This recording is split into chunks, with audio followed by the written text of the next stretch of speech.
Olá, minhas amigas, meus amigos, professor Leandro Signori. Vamos aqui, para o gabarito extraoficial de atualidades do TJ São Paulo.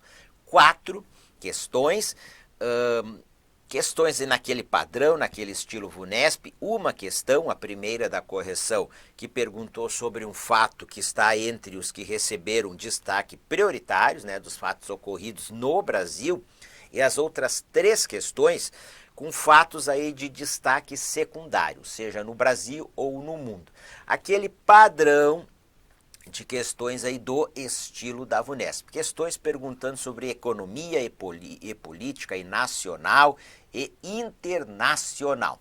Então vamos lá, compartilhei minha tela aqui, deixo minhas redes sociais para vocês, meu canal do Telegram, Prof. Leandro Signori, meu Instagram, @Prof. Leandro Signori, meu canal do YouTube, Leandro Signori. Sigam-me nas minhas redes sociais, onde eu divulgo aí dicas regulares das disciplinas que eu leciono. Correção, questão 65, perguntando sobre o arcabouço fiscal e que era necessário saber detalhes sobre o arcabouço fiscal. Vamos lá. Então, só rapidamente aqui, um fragmento de texto falando do arcabouço fiscal, ok? Que é um conjunto de medidas, regras e parâmetros para a condução da política fiscal, controle dos gastos e receitas do país. Controlar gastos e receitas do país. Vai substituir o teto de gastos, que limita o crescimento das despesas ao ano anterior, corrigido pela inflação oficial. A respeito da proposta afirmada, é correto afirmar que ela... Então, trabalhamos este tema no nosso curso de atualidades. Arcabouço fiscal limita o crescimento aí das despesas a 1% da receita. As despesas não podem ser maior que a receita. O objetivo de gerar aí um superávit primário, uma poupança para ser utilizada aí em investimentos. Então, é o que eu disse aí nas nossas aulas, arcabouço fiscal, uma política aí fiscal, ok? Então, vem para a tela. O gabarito aqui, é a letra C. Então, o arcabouço fiscal, ele limita o crescimento da despesa a 70% da variação da receita dos 12 meses anteriores. A despesa não pode ser maior que a receita, joia? Então, é isso aí. Mas é um percentual em relação à receita, não como era no teto de gastos, que as despesas não poderiam crescer mais do que a inflação do ano anterior. Então, a letra A determina que a dívida pública cairá levemente até 2025. Não, a dívida pública ela subirá levemente até 2026 e depois será estabilizada. A B não tem nenhum sentido, podia eliminar a de primeira, tá? Que a despesa pode crescer a 10% ao ano acima da inflação. Não, né? A ideia é que a despesa cresça menos do que a receita e não tem relação aí com a inflação. A letra D prevê que o excedente do superávit primário acima do teto da banda será usado para investimentos em saúde. Não, né, pessoal? Para investimentos em geral, tá? Rodovias, ferrovias, portos, aeroportos, investimentos em geral, tá? Não é especificamente em saúde. E investimento é diferente de custeio, tá? E a letra E projeta que o déficit primário será zerado em 2026. Não, será zerado em 2024. Aí superávit de 0,5% do PIB em 2025 e 1% em 2026. Fechou? Ok, vamos lá. Questão 66. As agências de notícias internacionais informaram que, após sucessivos aumentos da produção no ano passado, a Arábia Saudita e outros países produtores de petróleo da OPEP+, informaram neste domingo, cortes voluntários na produção de óleo, tá? O cartel deve reduzir cerca de 1,15 milhão de barril por dia, BPD, até o final de maio. Pessoal, as três questões aqui subsequentes, incluindo essa, nós vamos aqui resolver pela análise lógica, ok? Já na questão anterior, eu grifei lá uma parte do fragmento da notícia que dava uma dica. As questões, os fragmentos de notícia dão dicas. Se você ficar aí se enlouquecendo, tentando decorar centenas de fatos do Brasil e do mundo, milhares de fatos ocorridos no Brasil e no mundo,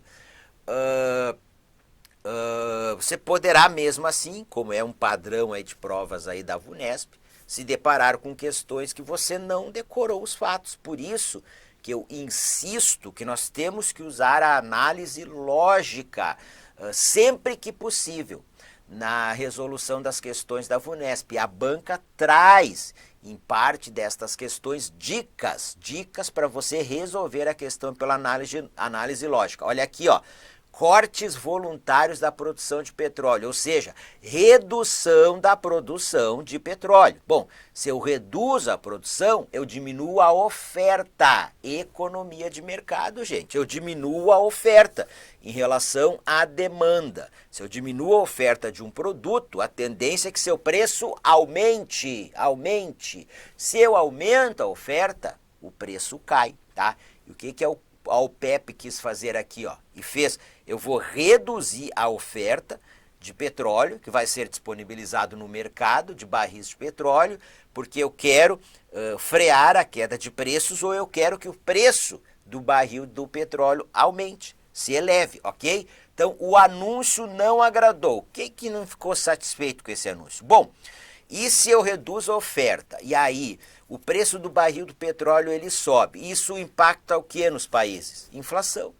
Impacta na inflação aí dos países. A gente viu tanto isso em 2022, em 2023, 2021, em função da retomada econômica pós-Covid, da guerra entre Rússia e Ucrânia, tá? Então o gabarito, vou voltar, o anúncio não agradou, o gabarito é letra A, pessoal. O anúncio não agradou aos Estados Unidos, tá? Porque é um dos países que mais pressionam pelo aumento da oferta da OPEP+, para conter a disparada de preços, sobretudo de energia, com impacto na inflação americana, ok? Não, o anúncio agradou sim a Rússia. Por quê, pessoal? Bom, é um dos maiores produtores e exportadores de petróleo. Com as sanções econômicas aplicadas aí pela OTAN, Estados Unidos, União Europeia, países aliados, viu o quê? Seus mercados diminuírem. Então está sobrando petróleo na Rússia para exportar. Então, se a produção diminui, o preço aumenta, os países exportadores de petróleo vão ganhar mais pelo preço do barril de petróleo exportado. Isso aqui agradou a Rússia.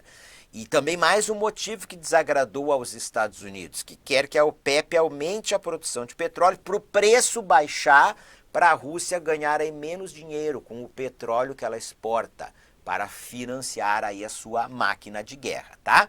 Então, a letra B errada, C, ao Mercosul, porque os países que o compõem não são produtores de petróleo. Já para aqui, você sabe que o Brasil faz parte do Mercosul e o Brasil é produtor e é exportador líquido de petróleo. Pronto, pode parar aqui já. Letra D, aos países da Comunidade Europeia, que necessitam do petróleo para abastecer aos aquecedores residenciais no período compreendido entre os meses de maio e agosto. Pessoal, é maio, junho, julho, agosto, inverno no hemisfério sul. Inverno no hemisfério sul, verão no hemisfério norte. Final do ano, inverno no hemisfério norte. Falei isso em várias aulas para vocês estudam isso em geografia, no ensino médio. Então, meus amigos, precisa-se de petróleo para o aquecimento, a calefação, para a geração de energia elétrica por termoelétricas, mas no inverno no hemisfério norte, não no verão, nos meses de maio e agosto. A Venezuela, bom, Venezuela é produtora e exportadora de petróleo. E tanto Venezuela como Rússia não cortaram sua produção. Quem cortou foi Arábia Saudita e países ali do Golfo Pérsico. Então agradou a Venezuela. OPEP corta a sua produção, o preço do petróleo ele aumenta um pouco do barril, a Venezuela ganha mais dinheiro por barril de petróleo exportado, tá? Então você resolvia essa questão pela análise lógica, botando o tico e o teco que estão no seu cérebro para funcionar. 67, vem para a tela. E mais um efeito colateral da invasão russa da Ucrânia. As forças aéreas de 4 países nórdicos, tá? Então tomaram a decisão inédita de unificar suas frotas, planejamento, operações e patrulhas. Então, dica de geografia, 4 países nórdicos. Quais que são os países nórdicos do continente europeu? Porque as afirmativas aqui, com exceção da Groenlândia, né, que não é um país, tá? Elas falam de países nórdicos. Vamos lá, a Escandinávia. Dinamarca, Suécia, Finlândia, Noruega e Islândia. Mas a Islândia não está citada aqui. Então, 4 países nórdicos. Então, vem para a tela aqui. Os países que unificaram suas frotas são os seguintes. Bom, Groenlândia, pode parar. Você já eliminava a letra A e a letra B. A Groenlândia pertence à Dinamarca. E a Groenlândia, gente, fica perto dos Estados Unidos e do Canadá. Ela não fica perto. Olha aqui, ó. Unificar suas frotas, planejamento. Então, Groenlândia fica na América do Norte, certo? Fica longe da Rússia, não tem sentido. Para você que não se lembrava que a Groenlândia não era um país. Então, veja aí como com a geografia tu já eliminava a letra A e a letra B. Joia? C, Suécia, Finlândia, Noruega e Polônia. Não, Polônia não é um país nórdico, tá? Aí letra D, Suécia, Finlândia, Noruega e Dinamarca. É o gabarito. E letra E, Suécia, Croácia. Croácia fica nos Balcãs, pessoal. Não é país nórdico. Países Baixos, Holanda, também não, né? Holanda, enfim, não é país nórdico aí também, tá? Então aí, ó, letra D, a 67, 68. Gente, usando a análise lógica, uma barbada resolver essa questão. É o que eu digo. Se você tentar se enlouquecer decorando milhares de fatos e não botar o cérebro para funcionar na hora de resolver questões da VUNESP, você vai se dar mal em provas aí da VUNESP, tá? Então vem para a tela aqui, ó. A comitiva do Ministério da Agricultura e Pecuária, MAPA. Então esteve lá na China, quem esteve lá? O ministro da Agricultura e Pecuária do Brasil, Carlos Fávaro, comemorou os resultados da visita. Ó. A primeira conquista da viagem, que iniciou no dia 22 de março, foi o anúncio do governo chinês de... Gabarito, olha aqui, turma, ó, letra B. Levantar o embargo às importações de carne bovina brasileira, que estavam suspensas desde fevereiro. Aquele caso atípico do mal da vaca louca, no estado do Pará. Então a China, ela suspendeu, embargou as importações de carnes do Brasil. Poxa, o Brasil é um dos maiores produtores e exportadores de carnes do mundo. Carnes tem a ver com o ministro da Agricultura e da Pecuária. Olha a letra A, pessoal. Montar em Iracemópolis uma fábrica de veículos da maior empresa automotiva estatal chinesa. Errada, letra E. Investir em uma fábrica de componentes eletrônicos. Pessoal, o que o ministro da Agricultura vai estar fazendo na China, fazendo anúncios de instalação de fábricas no Brasil? Isso não é com ele, isso é com o ministro da Indústria e Comércio. Percebam, raciocinem, turma. E a letra C e D também, ó. Falando sobre a conservação da biodiversidade brasileira, sobre o FUNBio, Fundo da Biodiversidade, a letra D, Fundo Amazônia, desmatamento da Amazônia. Gente, isso aqui é objeto para ser tratado pela ministra do Meio Ambiente e das Mudanças Climáticas. Então, pela lógica, pela análise lógica, para quem não sabia nada sobre esse fato, o gabarito só poderia ser a letra B. Aí está o gabarito das questões de atualidades, considero as questões bem elaboradas, não vejo aí preliminarmente aí possibilidades aí de recursos em relação a estas questões. Joia, minhas amigas, meus amigos, ó, beijo no coração, sucesso neste concurso aí do TJ São Paulo, fiquem com Deus e um grande abraço!